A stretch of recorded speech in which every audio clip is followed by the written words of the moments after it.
Welcome, everyone. My name is Eric Marsh, partner at FLG Partners and moderator for today's panel discussion on how companies from software to hardware transaction businesses successfully transition to SaaS. We've assembled a terrific panel of industry experts today who will share their valuable insights about their experience transitioning business models and managing SaaS companies.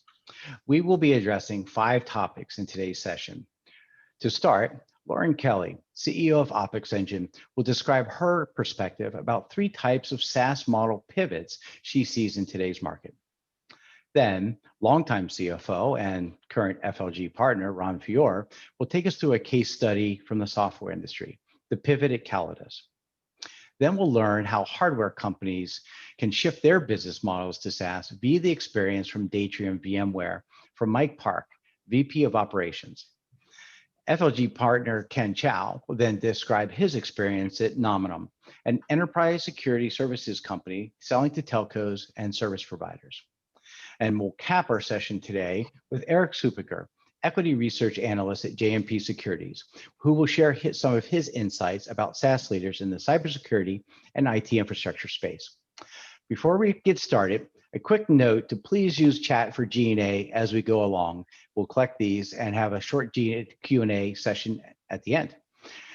Great, so let's get started. Our first guest is Lauren Kelly, founder and CEO of OPEXEngine. OPEXEngine delivers comprehensive financial and operating reporting metrics for software and SaaS companies via their proprietary platform, Benchmark Engine. Lauren spent 20 years prior to OPEXEngine building and managing software and tech businesses. As part of the original management team of internet pioneer ATG, Lauren grew revenue from $4 million to $200 million through the IPO and ultimate acquisition by Oracle. She also served in management positions at Berlin Software and Compaq Computer. Lauren started her career as an international economist at the U.S. Department of Commerce. Welcome, Lauren. Thanks, Eric. Great to be here. Great to have you on our panel. So I've used OPEXEngine benchmarks in the past in my work and actually currently, as have other FLG partners. And we do find it very helpful in budgeting, planning, diagnosing problems, plus identifying new trends in operating management in the SaaS industry. So thank you for that. Lauren, you have a really broad perspective about business models and benchmarks in this industry. What do you see as the range of models when it comes to transitions to SaaS? Yeah, thanks, Eric. And I have to say, I've so enjoyed working with you in the past. It's really great to work with really metrics-driven CFOs who can really move their companies strategically. So at OPEXEngine, we've worked with about 700 software and SaaS companies, benchmarking them. And what I see traditional companies moving to SaaS in 3 different ways. What I would call the complete transition, the gradual transition, and then the dual strategy. So a complete transition is where management says by a certain date, all the customers will be on a subscription contract and access their products through the cloud. More than that, a complete transition is where the company really reinvents itself as a wholly digital company, as compared to a more gradual transition that I'll talk about in a second, where you're really selling sort of the same offerings in a different way. Here, the entire organization from R&D through infrastructure, through accounting, through sales, marketing, systems, processes, comp plans, management are all focused on moving the customers over and moving the products over and reinventing the way that you do things. So a great example here is Adobe. In November 2011, they announced that they were moving to Adobe Creative Cloud, and they effected that change. And if you look at the results, back in 2011, their market cap, revenue to market cap multiple was 3x, which is pretty normal for a traditional software company. Last year, it was almost 18x, which is for a $12 billion company, pretty good. A gradual transition is where a company strategically decides it's going to move to the cloud, but it starts gradually. It's often straddling both the old traditional way of doing things and the new SaaS model. And it's usually an unforeseen period of time. It's just, we're going to do everything we can to move. Customers are transitioned at their own pace instead of being told by this date, you will no longer be able to buy our products. And some level of resource has to be kept in investing in the traditional customers and legacy products. So I'd estimate something like 80% of traditional software companies follow that model. And then lastly, we've seen a smaller number of companies follow a dual approach where they explicitly, from a management perspective, say, we're going to have two lines of business, the perpetual and the SaaS.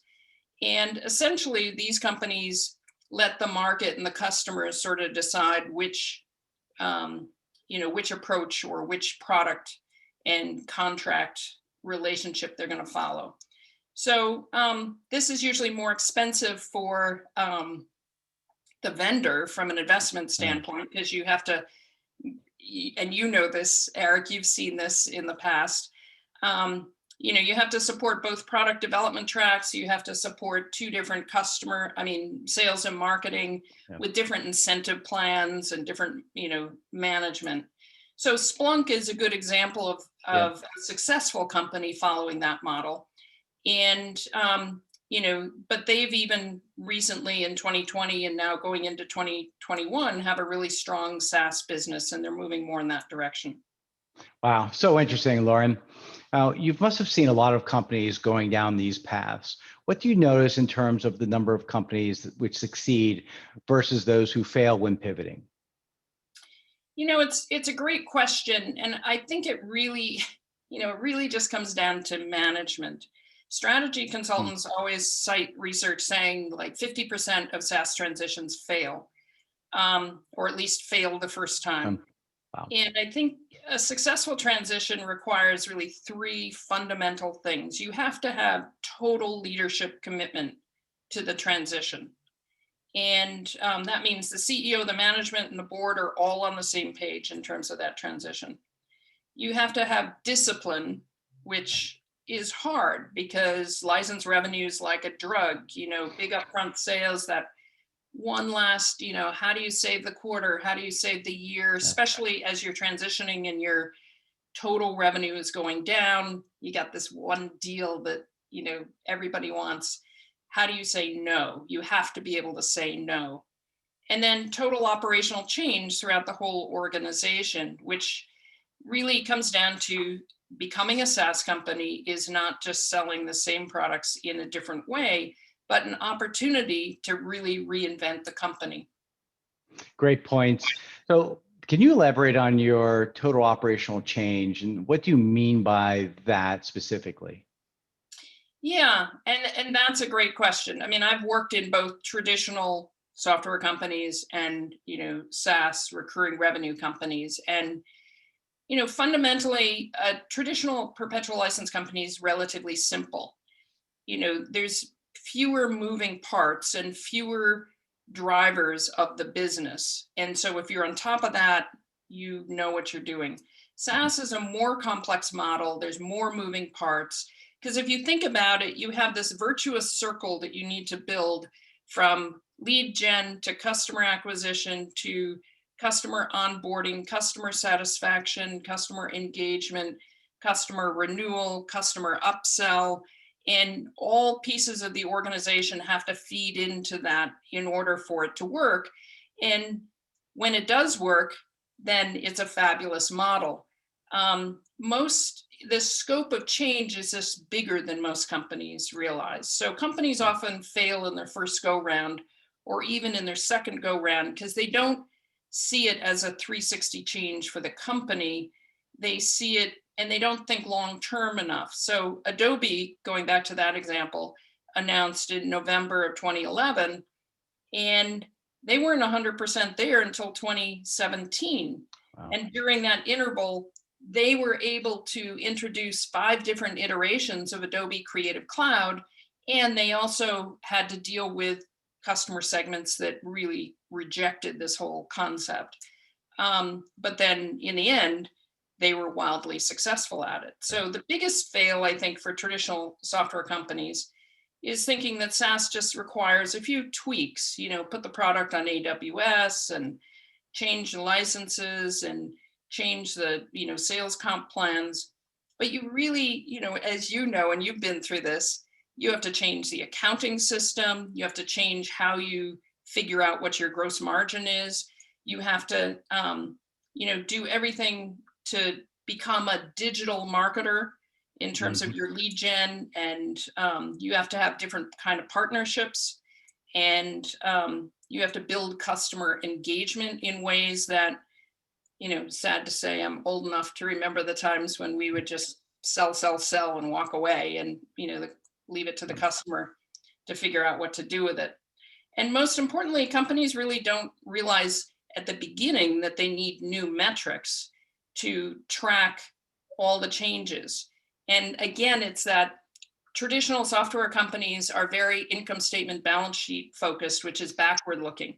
So you do it after the fact. In SaaS, you do it in advance. And that's where so many companies don't really make that complete shift and put the right pieces in place until they realize that they're missing it. And then they have to go back and try and rebuild it.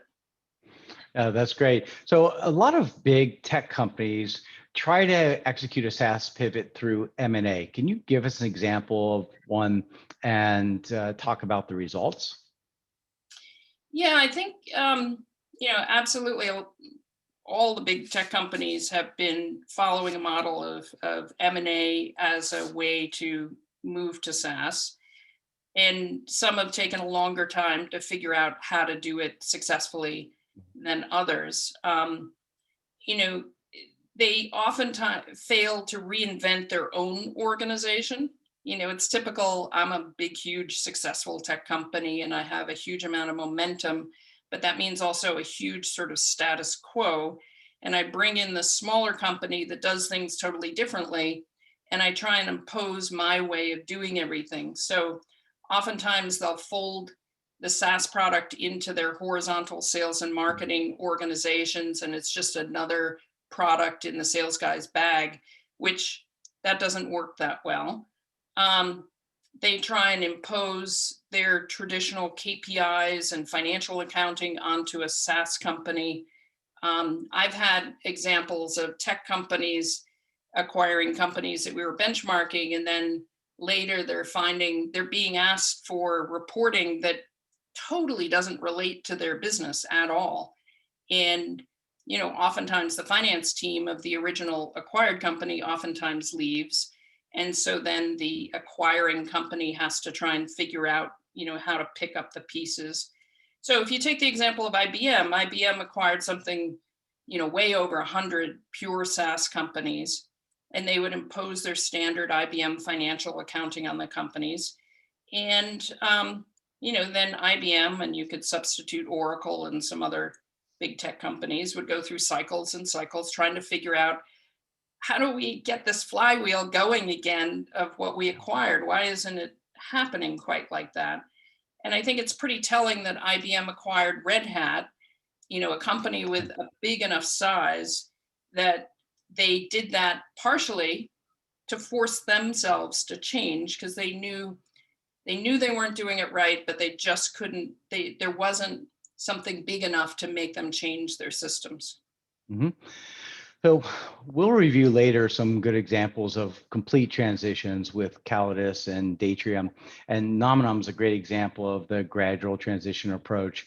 What about the dual strategy? Can you give us an example of a company that has pulled that off? Sure. So as I said, it's a small segment of the market that has been managing this. And I would project that it's going to be a smaller group of companies after COVID than before COVID, because COVID forced the whole world to move to digital products and digital world faster than anyone expected before COVID. COVID changed a lot of things about our lives that we never would have believed. And usually maintaining a dual strategy and dual investments requires a unique set of market conditions. So a great example is Splunk. Splunk, for example, announced originally that they were going to follow a dual strategy. And they continued selling both perpetual and SaaS products successfully side by side. But they had some unique situations. One, they could do this because they didn't have a lot of significant close competition that was, biting at them. And they were leaders in their data space. And secondly, they had a history of being really profitable and highly cash flow positive. And then their product set is targeted at so many different verticals and functional areas, hence their tagline, data to everything, that they wanted flexibility to serve their diverse customer base and be able to be what different segments needed. So for them, a dual strategy made a lot of sense, but even now and even before COVID, they were moving more aggressively towards more of a SaaS as a percentage of their total revenue. And I think going into 2021, I would guess that, SaaS is really a significant part from what they've announced publicly. Okay, great. Well, thanks, Lauren. The takeaway from me from this session is that transitioning to SaaS takes incredible leadership, discipline, and total operational change. Great insight. Thank you. Thanks, Eric. Really appreciate it. Our second speaker joining us today is FLG partner Ron Fiore, who will discuss his experience at Callidus. Ron recently joined FLG and has a deep experience as CFO with both public and private companies. He's completed over 50 M&A transactions and has raised over $400 million in debt and equity. Ron's deep expertise in corporate and financial strategy has positioned him well to help companies manage through business model pivots, such as when they transition from a perpetual license model to a SaaS company. As CFO at Callidus Software between 2002 and 2011, Ron led the company from startup through its IPO and eventually successful pivot to SaaS. Ron was also CFO of Remedy Corporation, where he led the sale of the company for over $1 billion, and he helped take public Good Technology, a mobile security company, and then later sell that company to Quotient for nearly $500 million. So welcome, Ron. Hey there, Eric. Thank you. So I think Callidus is a really good example of a well-executed pivot. Give you a little bit of background on Callidus. Callidus was founded in 1996, and it really was providing software for managing sales people for variable performance payments, commission payments, those kind of things. It really was focused on field sales organizations. The company went public in 2003 with approximately 60 million of revenue, and that revenue was split approximately 52%, perpetual license software, and 48% in maintenance and services. So a big maintenance and services piece. So Ron, sorry, go ahead. Go ahead. No. Ron, there's certainly a lot we can learn from your 11 years of experience at Callidus, but let's focus on the key aspects of the pivot, namely the strategic rationale for the pivot. Callidus was an early adopter of the SaaS model. What were the drivers of this decision? So Callidus, when it started, first off, the product is actually much more complex than anybody ever realizes how complex commission software can be. And what we were doing at the very beginning, as we kept getting larger and larger companies, you had to really just go all in to see if you could meet the standard and meet the escalating scale that kept getting larger and larger. Eventually, we got to the point where we could actually handle billions of transactions, and it was basically much more of a configurable software product. Now, that was really, obviously, if you're doing that, that means you're spending a lot of time on premises, and it was really a true license on premises product.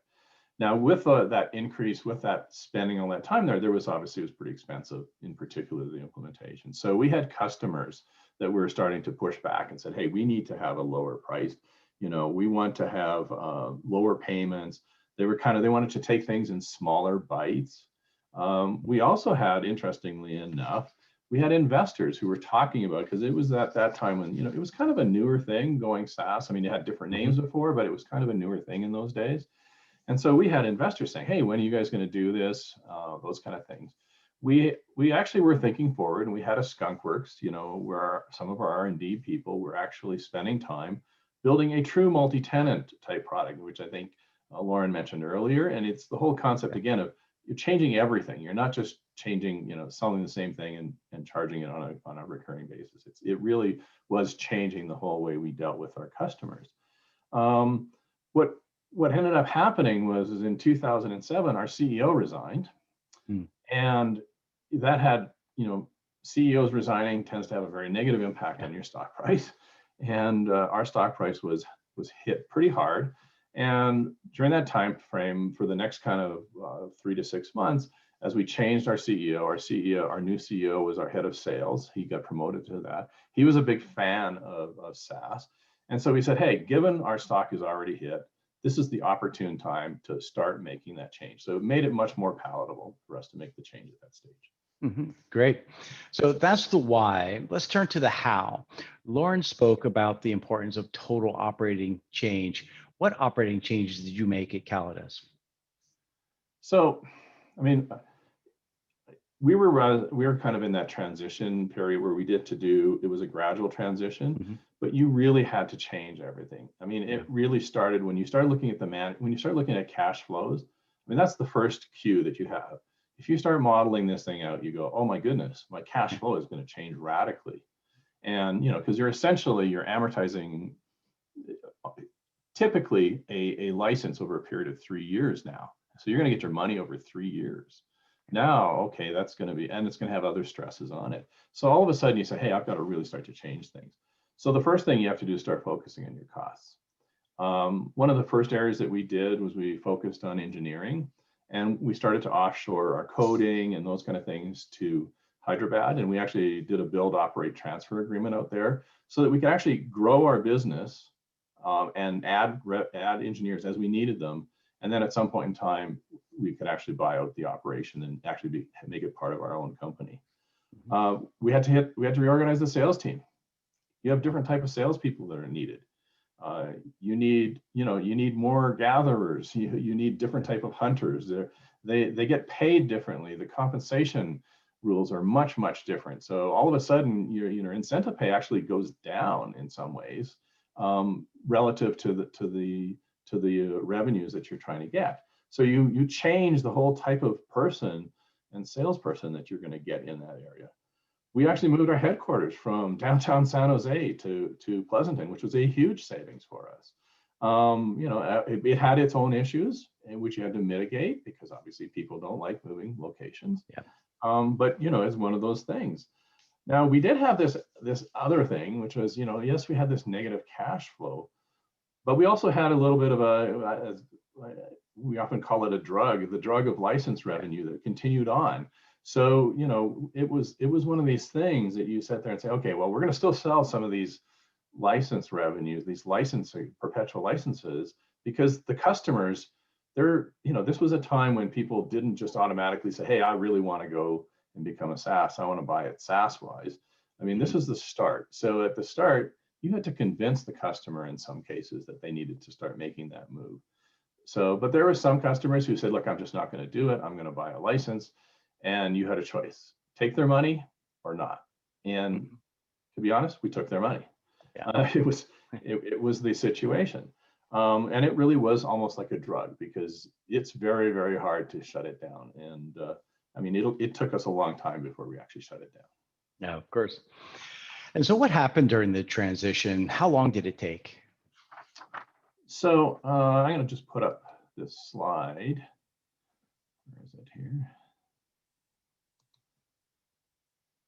See this one here. See if this works.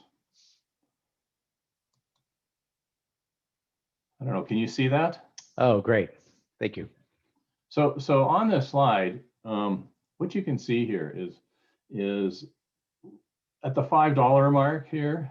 You can actually see, and this was in 2007 Q4. There it is. Our stock just goes from $8 to $5. So that was the start. And if you think back to that point in time, we had recurring revenues were basically maintenance. 24% of revenues, that was it. It was basically maintenance. You can look 6 months later when we actually announced In the second arrow, you can see we announced that, oh, by the way, guess what? To the street, we're going to become a true SaaS company. So you can imagine that that wasn't really well received, because we then had to we told them that, look, it's going to take 2.5 years before our rolling 12 months revenues will start to see year-on-year revenue growth. In the meantime, obviously, our quarterly revenues are going to be much lower. You can see our stock got hit again. We went from $5 to $3. And then over the next 2 years or so, as we were doing this, and as we obviously reported different metrics, as Lauren was talking about earlier, we kept a pretty stable price all the way through till approximately Q3 of 2010, I think it was. And we reported our results, and you can see a little bit of an uptick. And then we started to have a very good uptick, and and very quickly, in short manner, the stock was up to $7, by Q1 of 2011. But I will tell you, it still took us till probably sometime in 2013 before we really had transitioned our investor base from being value investors to more of a growth investor base, and the stock continued to drive forward. And that was it was a big change. So, again, as I mentioned earlier, interestingly enough, even in those days in 2013, we still had some licensed software. And it was right around then that we finally said enough, because it was actually causing more trouble, because you would have these variances. One quarter, somebody would, drop in $10 million worth of license. Next quarter, it was 2. So you didn't have that nice recurring stream, and you didn't have that predictability that everybody wants in the street. So that was one of the things that, you just really have to be careful about this. And I guess the other point that I would make is that try to do this if you're going to do this before you're a public company, if you can. It's really much better to do it as a private company. So I mean, that's what I would tell you, is what happened. Okay, great. So Ron, thanks so much for all those insights from Callidus. The lessons learned: you'd better manage stakeholder expectations, both investors and the board. And as you just said, pivoting SaaS is good, but better to pivot before you go public. So thank you, Ron. Yeah. Now let's look at another case study, this time from the hardware industry. Mike Park, VP of Operations at Datrium, now part of VMware, is here to talk us through his experience managing a hardware company's pivot to a SaaS model. Datrium was founded to provide an on-premise data storage solution. The software was sold as a perpetual license and was delivered on a hardware appliance installed by the customer. Mike successfully led and executed the company's transition from a hardware appliance-based business to a cloud-based SaaS delivery model, a huge pivot for any company. Welcome, Mike. Thanks, Eric. I'm glad to be here to share our experience at Datrium. Great. So Datrium was, go ahead. Please tell us a little bit about your role at Datrium and the Datrium product. Certainly. As the VP of Operations, my responsibility was essentially to build and deliver product, fulfill sales orders, and handle the whole back end of the house for supply chain, logistics, and so on. We were founded in 2012, and we raised $165 million in funding over the course of 6 years. Our initial design was one of a disaggregated hyper-converged infrastructure for primary data storage and data management. So our product was a combination of a data node platform, hardware, and DVX software. And it was initially sold as an appliance. So you had a single price for the entire product. So over time, our engineering team developed additional features, including prem-to-prem, backup, and prem-to-prem disaster recovery. But as we saw in 2017, 2018, the market started shifting to more of a cloud-based focus. I think up until then, people were a little reluctant to dive into the cloud. They weren't exactly sure how it would operate and how it would affect them. But what we saw is that the cloud could eventually, with a bit of work, replace the second site for backup, and with a bit more work, serve as a site for disaster recovery as well. So 2019, the company evolved Datrium's hardware software product to a cloud-based disaster recovery service, DRaaS. The Datrium DRaaS product allows recovery of VMware on-prem applications via the cloud. The software also had the deep integration with VMware Cloud and AWS, and it enables a data center VMware site to fail over to the VMware Cloud on AWS. We developed the DRaaS product, and it's widely seen as a killer app for ransomware recovery and protection. Thanks, Mike. So Datrium established early leadership in the market. So what were other reasons to move to a subscription model? And what were the drivers of those decisions? Well, what we've heard from some of the other panelists before is that the valuations affected if you're a hardware versus a SaaS supplier and so forth, or SaaS producer. So the decision was initially driven by the board. They wanted to see a higher valuation of the company. They wanted to see the hardware off the books and software subscription revenues. So the ARR and all that sort of thing would kick in, and they could see those longer term revenue returns. Management also wanted to take a look at higher gross margins for better pricing from the software. So we were able to protect the pricing on the software and the value that we would provide there by emphasizing the software and dropping the hardware. And finally, the market was also driving us. There was a growing trend toward the cloud, and customers were pushing for subscriptions. Datrium's customers' willingness to pay for software was much higher than that for hardware. This was partially driven by the commoditization of the hardware. Tying hardware and software sales together actually added friction to our sales process. By segregating the sale of hardware and software, we were able to better price the software to the customer's willingness to pay. Wow. So Datrium's customer reaction is so interesting because customers are typically the ones that push back on business model changes. But in your situation, customers embraced the change and accepted a higher price for the software. Did this open up other monetization opportunities? That's right. There were a few things in play here, Eric. First, in selling the product as an appliance, we were under constant pressure to aggressively discount due to per gigabyte comparisons in competitive situations. This really undermined the tremendous value of the product, which was in the software, not the hardware. Second, the DVX software environment can support up to 32 hosts per data node. If a customer wanted to increase compute, they simply added another server. Here is another opportunity to capture value as the customer's needs expanded. At this point, we had embraced a term-based subscription model for software, and it was just a matter of time before we could offload the sale of hardware to our system integration partner, Avnet. So Mike, you arrived at Datrium with the mandate to execute on this pivot. How did you proceed? So first, in my experience in delivering hardware, I've always employed a supply chain strategy of outsourced manufacturing with an integration partner who can drop ship the product directly to our end users. Avnet has served as our integration partner, purchasing all the material to configure, test, and ship our products. So I worked with Avnet to take over the hardware business and set them up to sell directly to our customers, while Datrium sold the software under a separate contract. This shift was consistent with their strategy, Avnet's strategy, to support what they called VOEM, or virtual OEM service, taking on direct hardware sales for companies like Datrium. Second, there are several variations to the VOEM model. Avnet could take the entire sale, so hardware, software support. That's one end of the spectrum. The other end of the spectrum would be for them to simply sell the hardware and for their partner or for Datrium to take over the sale of the software and support and everything else.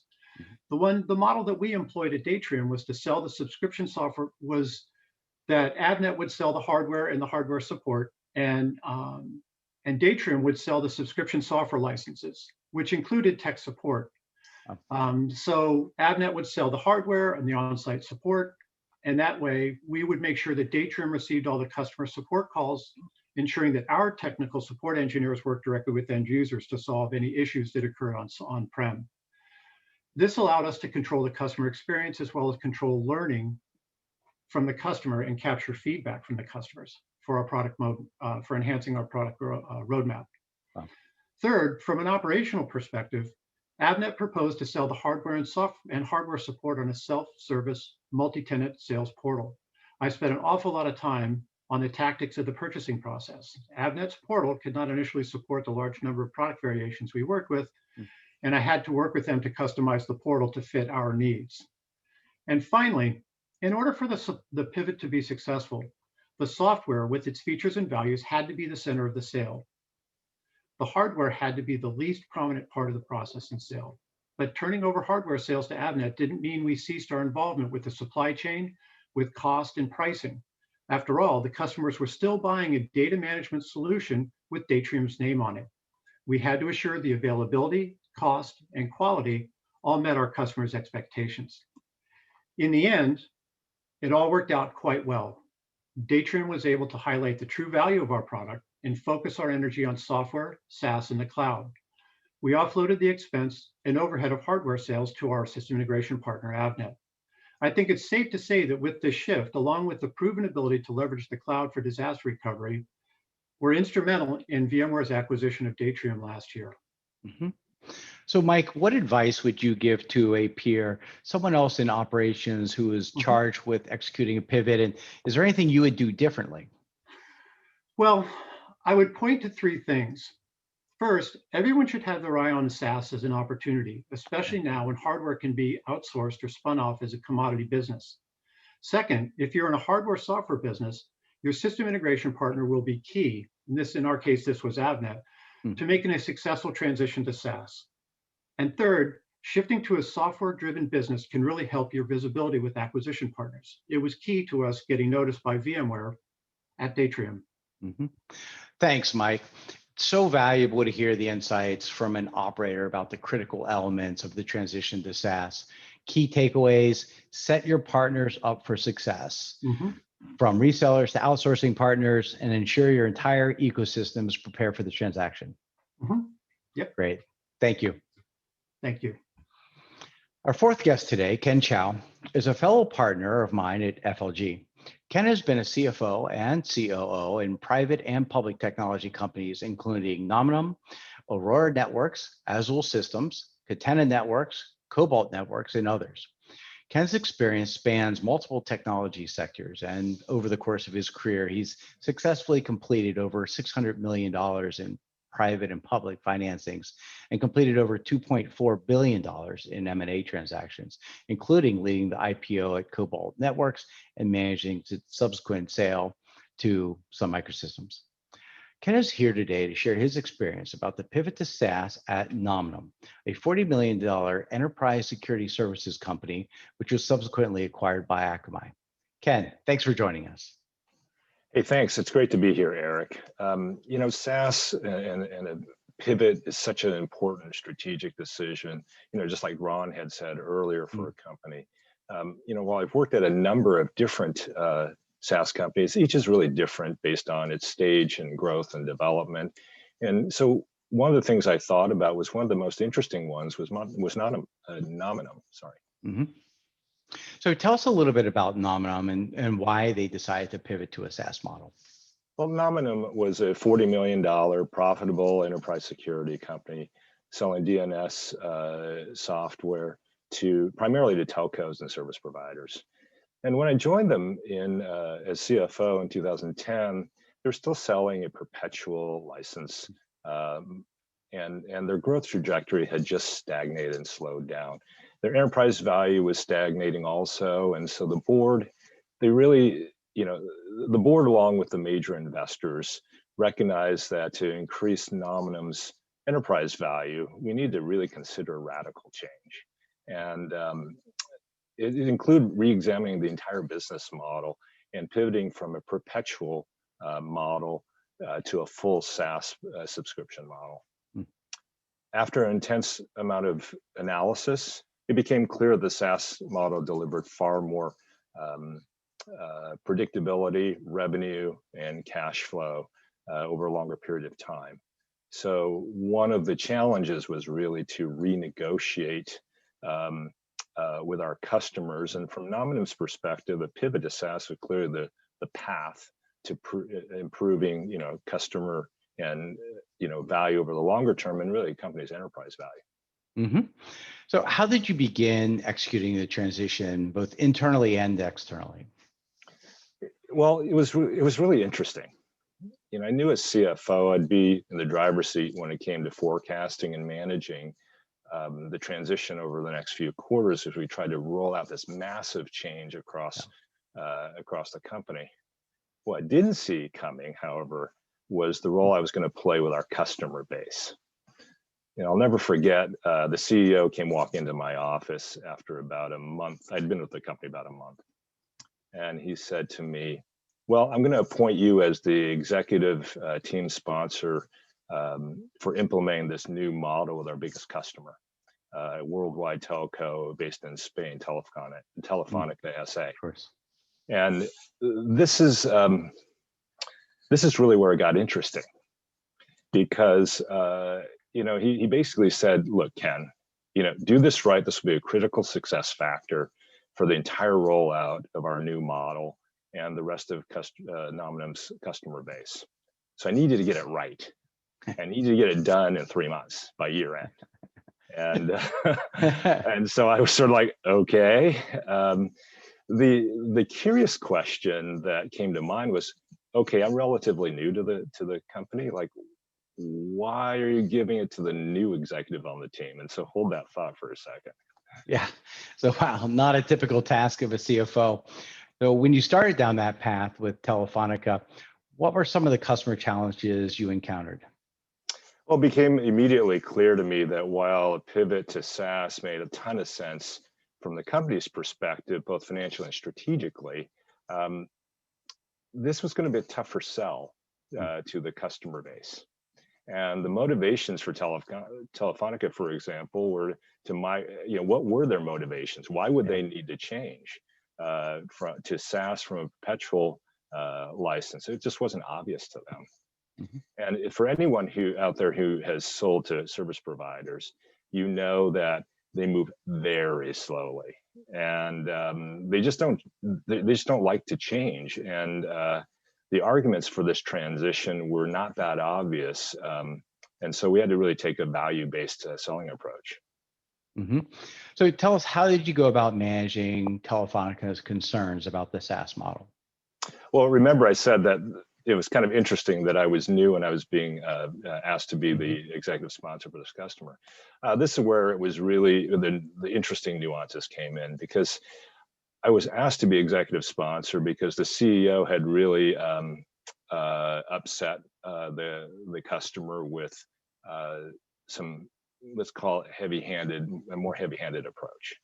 And so therefore I recognized that building relationships at Telefonica was really going to be the key to this transition. Relationships with their procurement team, with their FP&A team, with their, with the internal champion, to ensure that I was going to have to basically be able to sell to them and then give them the roadmap to sell internally. This became priority number one, frankly, and I knew that at the time, this is before the age of Zoom that we're on now today, and the technology was different then. Europeans oftentimes really wanted to build that relationship face to face, and so therefore, I was on a plane to Madrid before I knew it. I had to convince the Telefonica team that the change in the perpetual license format made sense from their perspective. I need to build a strong business case for them. So to do that, I really focused on 3 leverage factors. First, I had to show them the economic benefits of not having to renegotiate maintenance and support every year and have to go through that procurement process continually. I lengthened the contract term from 1 year, typical maintenance and support in a follow-on from a perpetual license, to between 3 and 4 years, and showed the team at Telefonica how much money they would actually save in the first 20 months.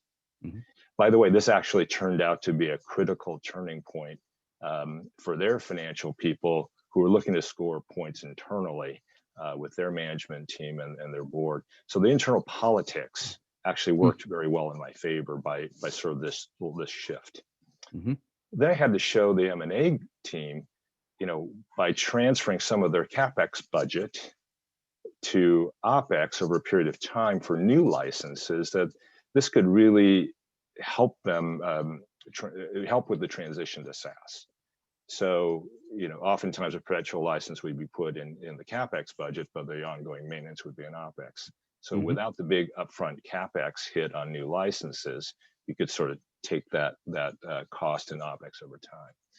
And finally, I encountered some internal resistance around the loss of the concept of losing an asset that had actually already purchased a perpetual license.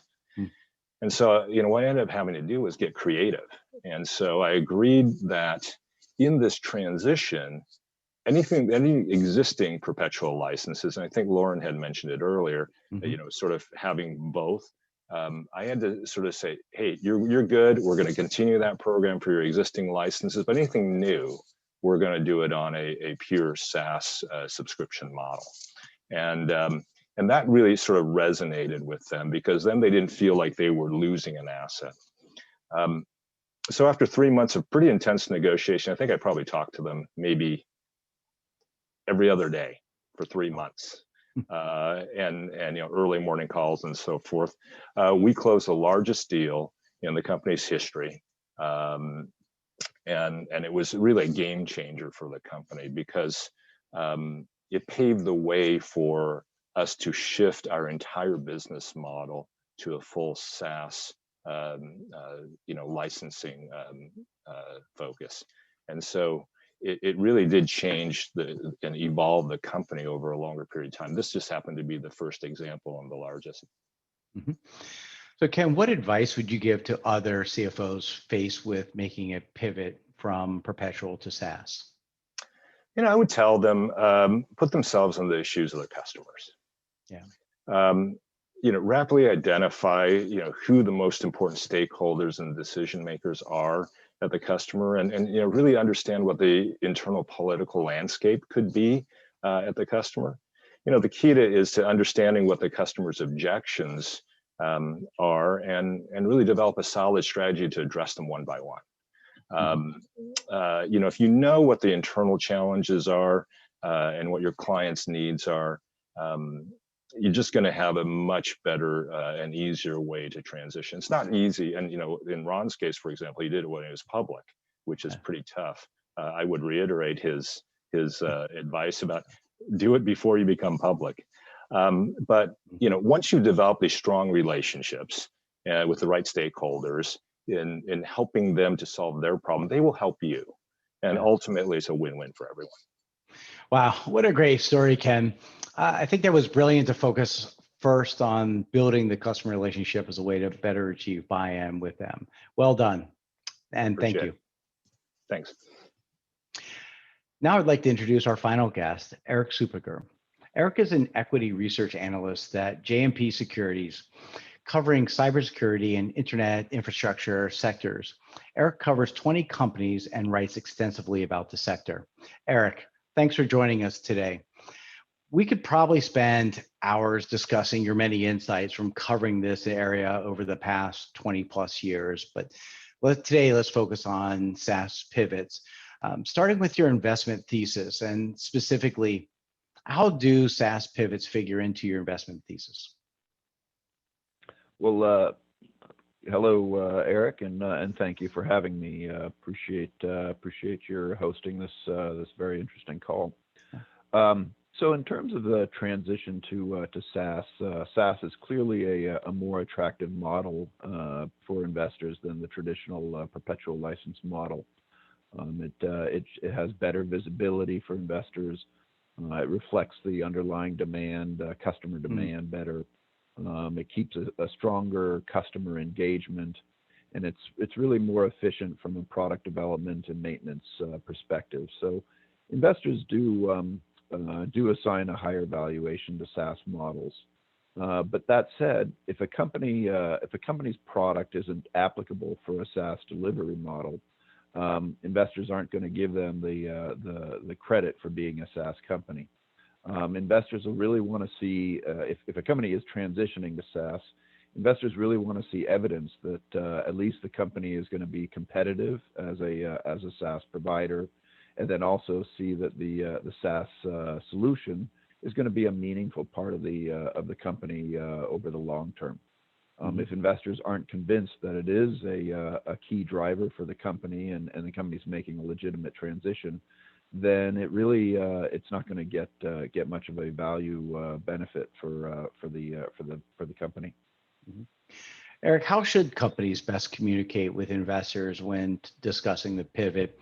And what are those valuable metrics for you as an investor? TCV to ACV, billings, deferred revenue? So management teams have some flexibility regarding the metrics that they report. In general, I think investors are satisfied with using the metrics that management uses to run the sales organization. In general, billings are the most common metric for companies that are providing a combination of perpetual and subscription-based revenues. Billings correlate with deferred revenue, so I think of those two as being interrelated. And then I'd say ARR, annual recurring revenue, is probably the most common metric for subscription and SaaS-based businesses. But ACV is another metric that is often used as an alternative. Again, it depends on what management is using to run the sales organization that really determines what metrics investors will rely on. Okay. So what are the lessons learned from your perspective from companies that have successfully transitioned to SaaS models?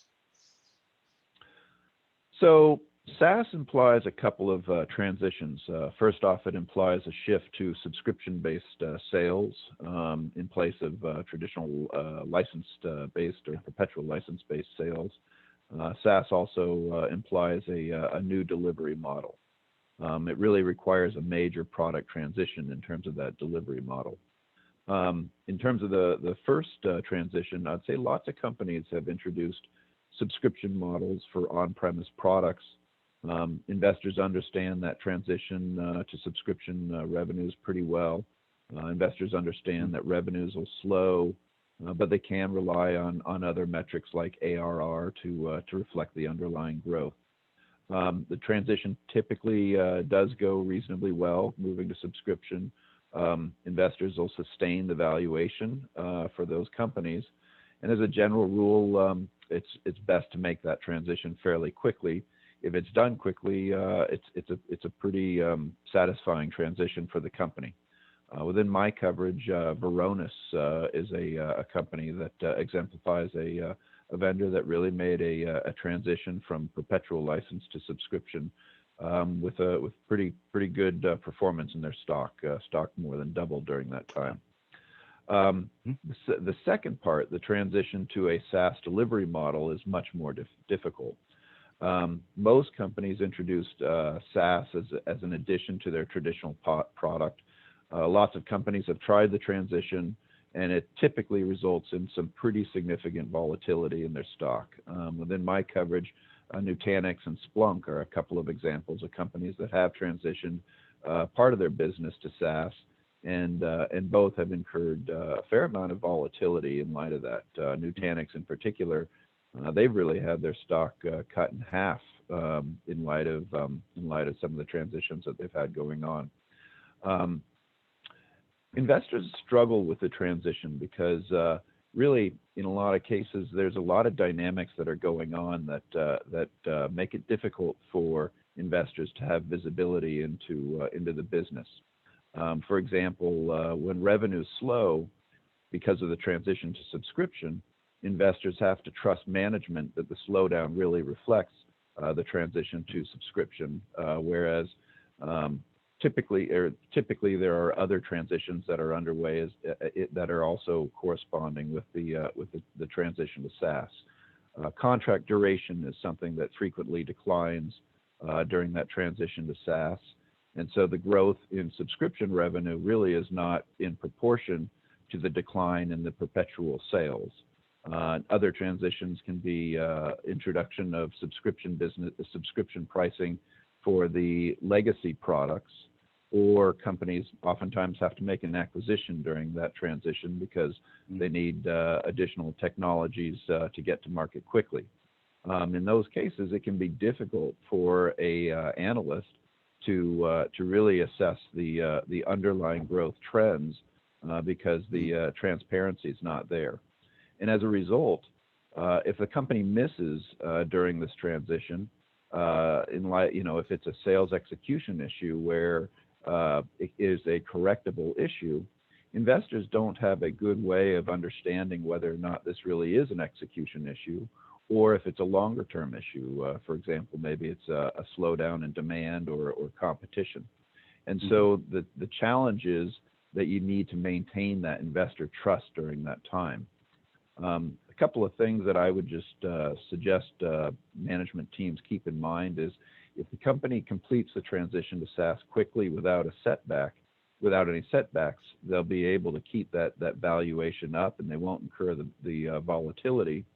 But if the company misses, they do lose investor confidence, and it's very difficult to regain that investor confidence while you're in that transition, because that transition period is a uncertain period. When making the transition to SaaS, I really think management teams should try to be very clear up front. Management teams need to tell investors where they have good confidence in their forecasts and where they lack the confidence.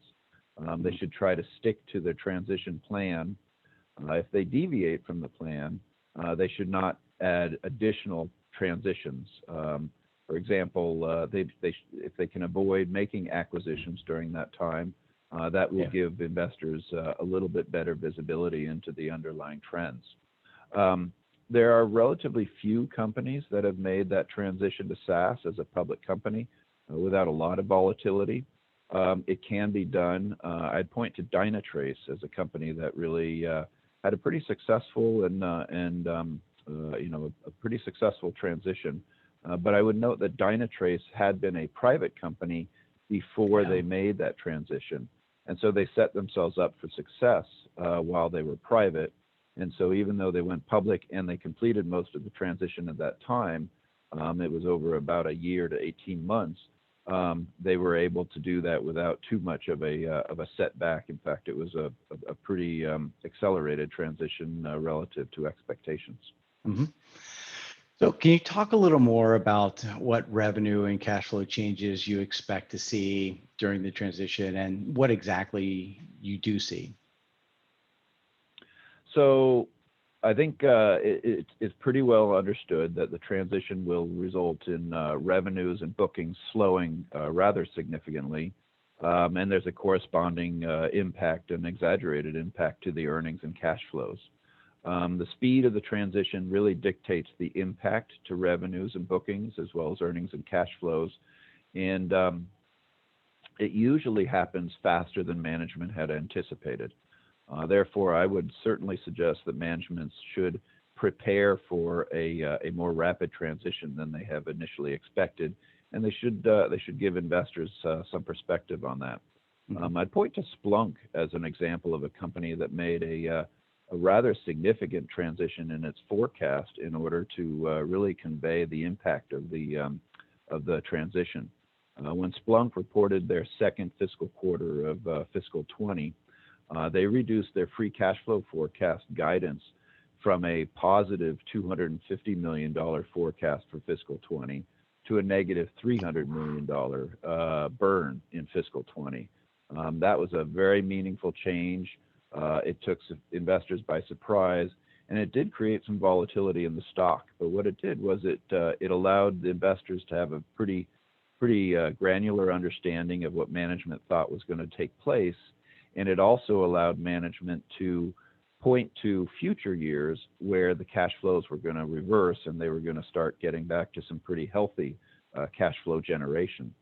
But it was definitely a surprise to investors when they saw the magnitude of the impact. Absolutely. How does the pivot impact your view of a company's valuation during the transition? Their short-term gain, paying for long-term gain, right? So how do you evaluate the company's progress during the transition? Well, the transition can quickly, the transition, if it's done without a shortfall, valuations will sustain or certainly ultimately the transition should be very rewarding for the management team. But the transitions more often than not, they do result in some shortfalls, and valuations get hurt pretty bad during that period, or it's certainly volatile. And as I said, regaining that investor confidence during that transition is difficult. So key point is really if you can make that transition happen quickly, that's key, and it does take a strong commitment from management on down. Mm-hmm. Well, hey, thanks a lot, Eric. So clearly knowing what metrics matter and staying focused on those is so critical to the successfully communicating with key stakeholders as you pivot to SaaS. So thank you. And thanks to all of our speakers today. I'm sure our audience got some great insights on here, especially if they are evaluating their own move of business model to SaaS. Now from Lauren, choose your model for executing the pivot based upon your overall customer and product strategy, either complete transition, gradual transition, or dual strategy. From Ron and Callidus, don't expect the transition to be quick, and you'll need to carefully manage stakeholders and Wall Street's expectations. From Mike at Datrium, set your partners up for success, from resellers to outsourcing partners. Ensure your entire ecosystem is prepared for the transition. From Ken and Nominum, help your customers make the transition. Invest the time in key accounts and create the template for the rollout to other customers. And from Eric and Nutanix, among others, get your metrics clear from the start so you can communicate progress throughout the transition. Now, let's open up for some Q&A. And I'll go to the chat here. Let's try to take this in order. First one on Callidus. The comment is, I think you have to think about what Callidus accomplished in the context of the times, maintaining stock price from 2008 to 2010, given the fact that so much of the rest of the stock market dropped dramatically is terrific. Public software companies can do well to time their transition around a period when the market is low, and then when at it lift as the market improves. So well done, Ron. Although the timing is tough, right? I guess for Ron and both Eric. Yeah, go ahead, please. So timing, back then it was obviously, it was a different time, and again, I think in listening to Eric here earlier, just now, I think the things have changed pretty rapidly, and I think, you can make that transition much faster than was done back then. I mean, we were looking at Concur and Right Now as our examples, and that was like, you go back in time and in that stage, that's very early in the whole SaaS life cycle. So that's something I think is important. And as the stock market went through there, as you said, it was very difficult, and Eric is correct. We had to try to come up with all different metrics, and it wasn't really as settled on what those metrics were as they are now. But it was very important to give them information that could help them understand as much as possible that transition. So we have another question from Chuck DeVita. Can you address the internal cultural conflicts that inherently exist when a company offers both perpetual and SaaS, perpetual or subscription SaaS, and a perpetual on-prem solution from the same business unit? Chuck has spent time studying this issue and is currently a lecturer at Stanford. Well, I think that's for really all, but maybe Lauren and Ken would be best positioned for that. I'll give it a shot here first. Just my experience with Nominum from a internal perspective, it's a different mindset. You have to, you have to sort of explain how to sell both models, and they're wired a little differently. And the incentives have to be different from a pure sales perspective. The delivery around the actual software, there are some technical differences, but it's not as big of a challenge as it is on the business side of actually, okay, how am I going to sell this? How am I going to position it with the customer? In Telefonica's case, they had some existing licenses. What are you going to do with those versus what are you going to do going forward? If you're going net new to new customers who you've not done business before, it's much more straightforward because it's just purely a SaaS play. But the culture is really providing the right incentives, like for a sales organization, to make sure that they're properly incented to migrate to the new model. And so you do that obviously with a lot of incentive comp to get the result you want. Of course, thank you. And Lauren, you wrote some comments in here. Could you maybe elaborate a little bit on the call? Yeah, I think there's a bunch of cultural differences, but I started off talking about SaaS as a metrics-driven business, and some people can make that transition and some can't. So you have to make the culture metrics-driven. And just take, for example, there's people in sales who would say sales is more of an art than a science, and I don't want you making me put information in the CRM, and I don't want you wasting my time doing all these things. Same thing in R&D. R&D is more of an art than a science, and we can't really, track it that much, or we can track activity, but I can't really tell you. And I think what we heard from Eric is if you combine the fact that SaaS is a forward-looking model, management has to be able to, whether you're private or public, even if you're private, you have investors and you have a board that you need to be able to prepare. And you can't just say, we're investing in R&D and we, hope something good comes out of it. You have to be able to show, where you're moving and where you're going to. So that's one thing. The other thing is that, traditional tech companies can often be very sort of, ego-driven and very siloed. And SaaS is a collaborative model. And it's, the pure SaaS upcoming companies are very transparent and they're very collaborative, and they want everyone in the company to understand what they're trying to accomplish. And so they're not, it's not just at the budget meeting where sales and marketing and, all that old stuff, like marketing just throws stuff over the wall to sales. Well, there is no wall between sales and marketing in SaaS. Right. And just customer engagement. I mean, I personally have heard numerous times in traditional software companies when I worked there, if a customer had a problem, the customer is stupid. They ought to know how to do that. They're doing really stupid things. That is not the way a SaaS company functions. It's, you're not going to keep the customer, but it doesn't matter if you just sold them $5 million and you walked away, you got a great comp, incentive. Who cares if the customer can't use it? That's not the way it is in SaaS. And, I think that's a big cultural difference. And that's a change that a lot of companies need to figure out how to manage. That's great. It goes to your comment on total operational change. So I don't see any other questions, and we are running over. So let's wrap the session. From FLG Partners, and on behalf of FLG Partners, I'd like to once again thank all the panelists as well as our audience for joining us today.